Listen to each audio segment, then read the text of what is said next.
추출한 후 이것에 감람류를 정교히 배합하여 관유를 만들었는데, 관유는 구속을 이루신 후에 살려주는 영으로 제자들에게 임하신 그리스도의 성령을 상징하는 말로서 사도행전 2장 이후에는 이제 오순절 때 성령이 부어졌다 이렇게 표현이 돼서 신약 성경에서는 붓는다라고 표현을 했습니다. 모세율법에서는 붓는다고 하지 않았죠. 바른다 이렇게 바른다라고 했어요. 바른다. 성막 기구, 회막과 그 모든 기구와 제기들에게다 이것을 발라서 거룩하게 구별해라 이렇게 표현했어요. 모세의 시대에서는 제가 아까 이제 왜 바른다고 그랬느냐, 한 힘밖에 안 되니까, 양이 적으니까 그걸 부을 수는 없죠, 여러분. 그 모든 성막에 모든 그 제기와 기구들이 얼마나 많은데 거기다 그걸 부었다가는 그걸 계속 만들어야 되잖아요. 그때는 찍어서 발렸던 것인데, 그것은 모형이고 표상이기 때문에 모세율법이라는 건 그런 거고, 신약에 와서는 하나님께서 성령을 그 아들 예수 그리스도께 어떻게 부었다겠어요? 물 붓듯이, 물 붓듯이 이제 신약에서는 그냥 양이 많은 거예요, 이제. 신약시대에 와서는 그냥 얼마든지 있어, 이게. 관유가 그냥. 그냥 막 붓는 거예요. 물 붓듯이 붓는 거예요. 세상에서도 제일 흔하게 쓸 때는 물 붓어도 된다 그러죠. 그 사람 돈을 물 붓어도 되더만. 돈이 많은 사람 돈 쓰는 거 보면 거기 물 붓어도 된다 그러죠. 성경에 있는 말이에요. 성경에도 물 붓듯이 붓는 거예요, 그냥. 상징이에요.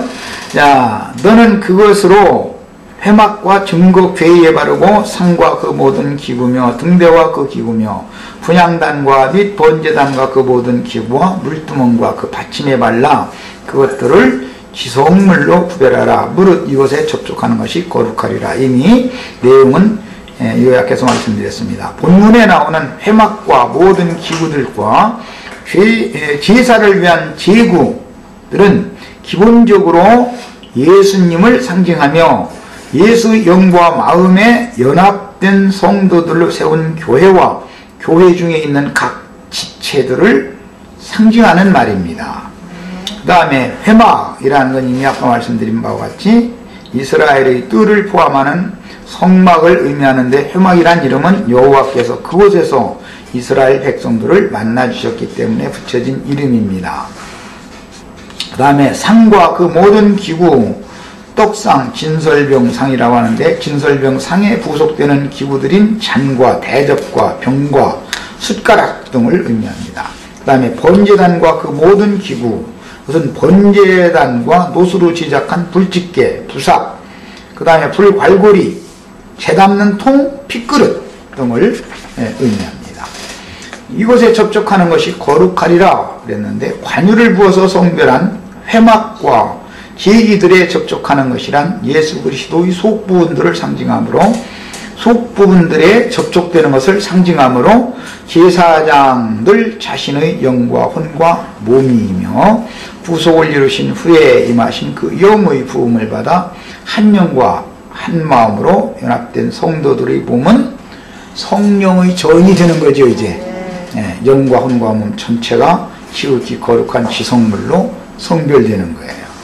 아론과 그 아들들에게 기름을 발라 그들을 거룩하게 하고 그들이 내게 제사장 직분을 행하게 하고 이랬는데, 관유는 사람에게 바를 때 사람이 전인격적으로 영과 혼과 몸 전체가 거룩하게 성별되어 하나님을 섬기는 제사장 직분을 수행하는 거룩한 사람이 되게 한다는 것을 알 수 있으며, 뒤에는 왕이나 선지자에게도 기름을 부어서 하나님의 것으로 성별된 거룩한 사람이 되게 하였으니, 구약시대에는 기름 발리운 사람을 하나님의 사람이라고 불렀습니다.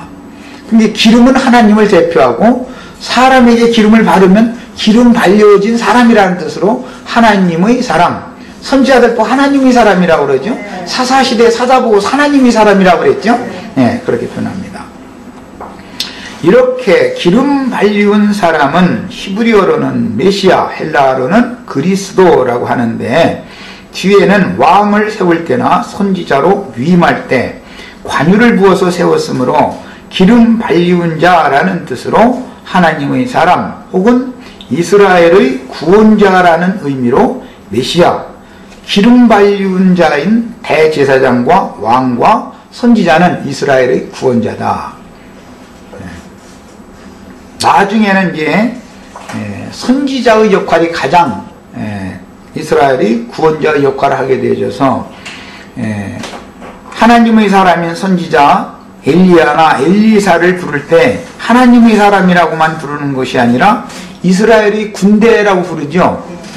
이스라엘의 군대. 외조의 침입으로부터 선지자가 이스라엘을 구원하는 자다. 그래요. 그런 의미에서 메시아라고 그랬어요. 기름 부음 받은 사람, 하나님의 기름 부음을 받은 사람을 하나님의 사람이라고 그러고 메시아라고 그랬어요. 구약 시대에는. 사사 시대부터 하나님의 신이 임한 사람을 하나님의 사람이라고 하는 것은 그 사람을 통해서 하나님의 영이 이스라엘을 구원하기 때문에 이 사상에서 이제 메시아 사상이라는 것이 나오는 거예요. 메시아 사상. 기름 부음을 받은 자, 기름 발리운 자는 이스라엘을 건져내는 자다라는 사상이 메시아 사상이라고 그래요. 자, 이 메시아 사상이 계속 예언되어져 나왔다가 나중에 예수님을 예수 그리스도라고 부르죠. 그리스도라고 그래요. 그래서 특히 이제 그리스도는 왕, 제사장, 선지자를 통틀어서 의미하는 개념이 되어졌고, 나중에 요한이 성전에서 제사하지 않고 사람들에게 침례를 함으로 사람을 하나님께 드리는 제사 직분을 행할 때 네가 오리라 한 그 선지자냐라고 이게 물어보죠. 그 선지자냐라는 말은 그 선지자가 오면 모든 것을 원래의 위치대로 하나님의 뜻대로 다 돌려놓고 구원할 그가 메시아다라는 것이 이스라엘 사람들이 기다리고 고대하던 메시아 사상이다 이 말이에요. 그 다음에 뒤에 선지자로 임할 때 관유를 부어 세웠으므로 기름 발리운 자라는 뜻으로 하나님의 사람 혹은 이스라엘의 구원자라는 의미의 메시아라고 부르게 되었고, 신약시대에 와서는 그 그리스도와 연합된 사람이라는 뜻으로 그리스도의 사람, 그리스도의 영이 그 속에 부어져 있으면 그리스도의 사람이라고 하는 개념으로 안디옥 교회에서부터 그리스도인이라고 이제 부르게 됐어요. 구약 시대에는 하나님의 사람이라고 불렀고 신약 시대에는 그리스도인이라고 부른다. 우리 형제 자매님들은 그래서 다 그리스도인이 되셔야지 목사가 되시면 안 되겠죠? 목사는 그리스도인이 아닐 수도 있죠. 신부는 그리스도인이 아닐 수도 얼마든지 있어요. 다른 영을 얼마든지 받을 수도 있으니까. 모세의 율법을 광야에서 실행할 때는 관유를 발랐지만 나중에는 양각불에 채워서 기름을 부어서 거룩한 사람으로서 하나님이 세우신 사역자임을, 사역자라는 것은 이스라엘의 구원자다 이 말이에요. 증명하였으니 하나님의 신이 임한 사람을 의미하는 용어가 곧 하나님의 사람이요 메시아인데, 이스라엘 사람들은 적의 압제나 위경에서 건져줄 메시아를 대망하는 것이 히브리인들 특유의 신앙관이었습니다. 그래서 메시아를 그렇게 기다렸어요. 시간이 다 됐으니까 잠깐 쉬었다가 더 이어서 하도록 하겠습니다. 잠깐 쉬었다가.